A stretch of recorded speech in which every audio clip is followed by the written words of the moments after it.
my dad was named Duncan Ferguson, and we went out into the bush at Denowin, and when they used to sing out to my dad Duncan, I'd answer, and they'd say, "Not you, you cheeky boy," and then they'd bring me back in the pram to my mother, and they'd say, "Here, take your cheeky boy now. He's always answering to his father's name when they're singing out to Duncan," and he answers, so we nicknamed him Cheeko. And now he's Cheeky Boy, but now as I grow older, it got to Cheeko.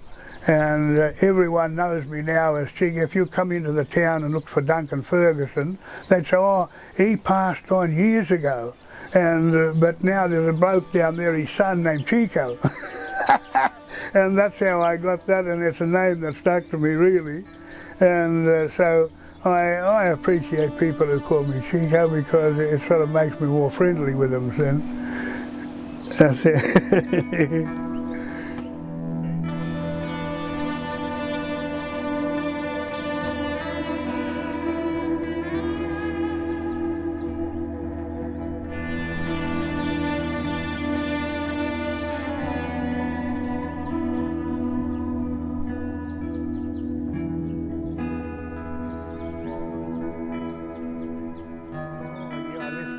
My dad used to work on the railway at Tarkoon between Bairock and Brewarrina, and one day we were out knocking rabbits to get a little bit of something to eat, and he pushed a stump over, and it was a mulga stump, and he said, "Oh, look, this would make a nice returning boomerang." So he got the axe and he split it, and we took it home to our camp at the railway. We lived in tents then there, and he made it. And it was nice to look at, and I said, "My word, that's a good looking thing." And he said, "Now I'll show you how it returns." So he put a few little touches here and there on it, and he took it out and he threw it on the flat, and it went out and around and come back and hit the chimney on the tent and busted. And then I said to him, "Oh, we should have went and got another one." He said, "No," he said, "you've seen enough now to know what you're going to do if you're going to make them." And that's how I picked that up off my dad. I seen him making it off the roots of a tree when the old stump was pushed over.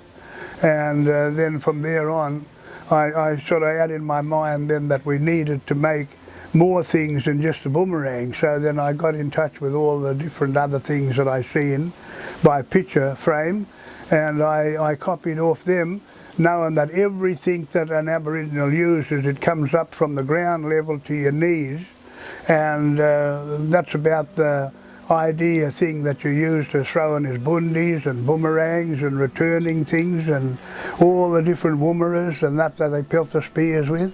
And that all took off from my dad making a boomerang at Tarkoon.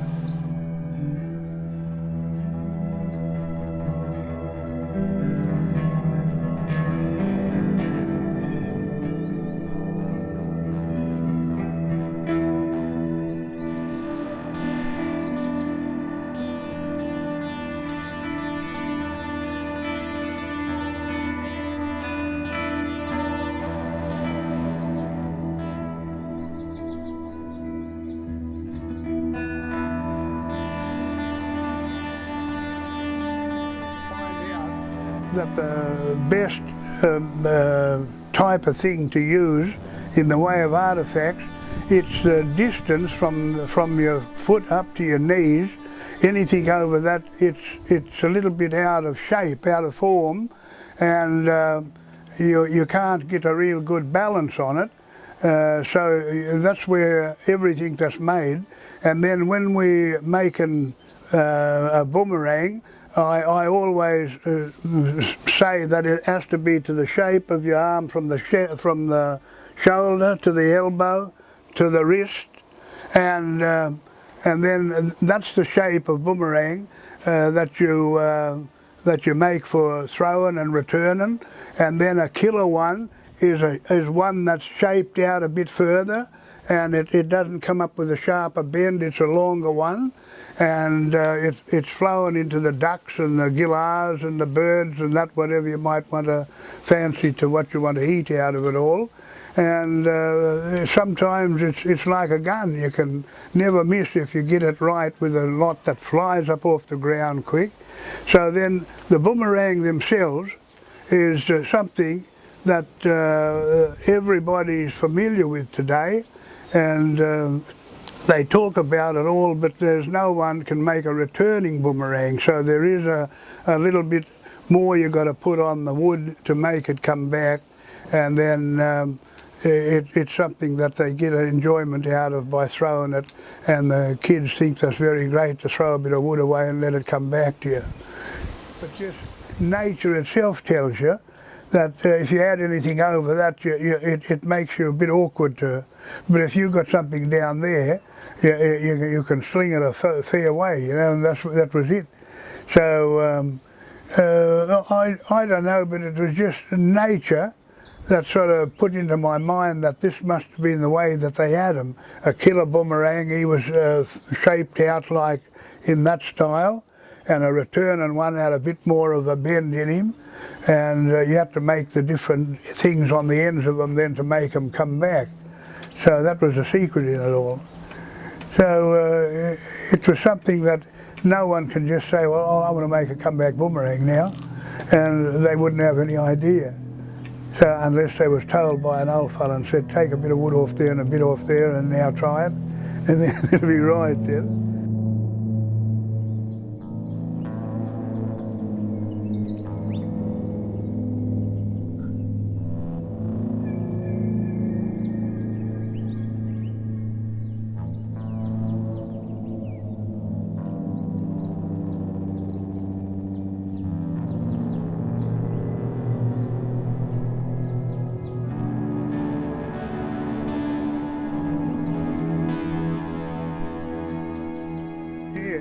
And then one day someone said, do you make spears? And I said, oh, I can make them, but there's no call for them because no one used them these days. And but I said, if you wanted to put artefacts on your wall and make a display in your front room or somewhere, well, I can make some of those things.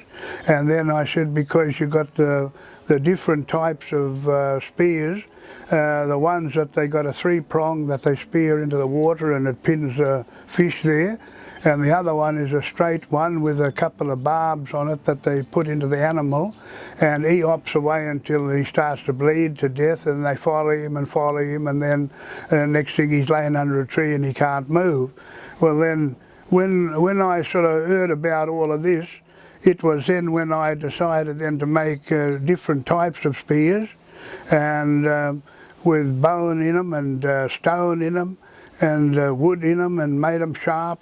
And then that was the spear, and then you had a nulla, which is a bundi, and it was something that you could throw at rabbits or at anything that was running by, a emu that was going down the fence, and you could throw that at him and hit him in the head and get him tangled up in the fence and get onto him pretty quick. And then you used him then, so that was a great thing to use, was the bundi. And then you got all the different other little things that people asked about. Then they said, now do you do this and do that? And I said, well, you put it on paper what you want, and I said, I'll make it. And so they said, oh, we didn't know it looked like that. But that was the idea of it all, is that no one else knew about it because they never practiced in doing these things. And I was just fortunate to pick it up off my dad, and then I asked him, I said, how's this, is that all right? And he said, yeah, that's the way, yeah, that's it. Because he used to do a lot of clobbering when he was a young man. He'd dress up and he'd put charcoal all over him and his brother, and they'd put some white marks on him, and they'd do clobbering, and the people would come along and pay him 2 bob, which is 2 shillings. They'd give him 2 bob to do a dance for him. And so I said to him, what's all the idea of this here? And he said, no, well, the old Aboriginals like to dress themselves up and the only way they can do it is grab some white paint and rub it across their bellies and across their head and around them, shoulders, and that's what we done. And so from there on we used to do that if we were short of money, because his dad used to go around in the shearing sheds, and he was old Bill Ferguson, who was sort of with Aboriginal affairs, and which we wasn't so that really interested in, because it was beyond our mind to think about someone who can go into those sort of things. But anyway, we thought we'll stay with the bush stuff and the bushcraft, and so let us be able to do the things that we understood rather than the things we didn't understand.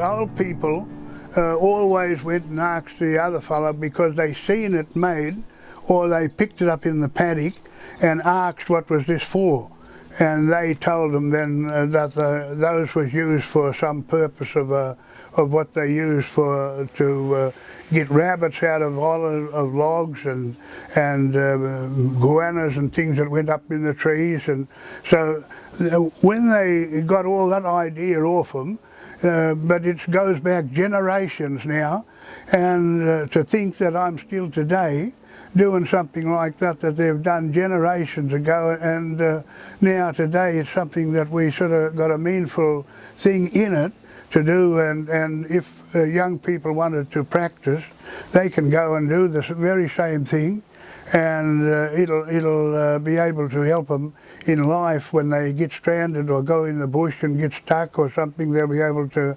say that, I think I heard about this, that you can eat this and you can eat that. And so it's something that the old people never ever taught them to say, you know, don't touch that because it's poisonous or anything like that. So we'll sort of working through those things as we from time to time, and whoever you come in contact with down through the time.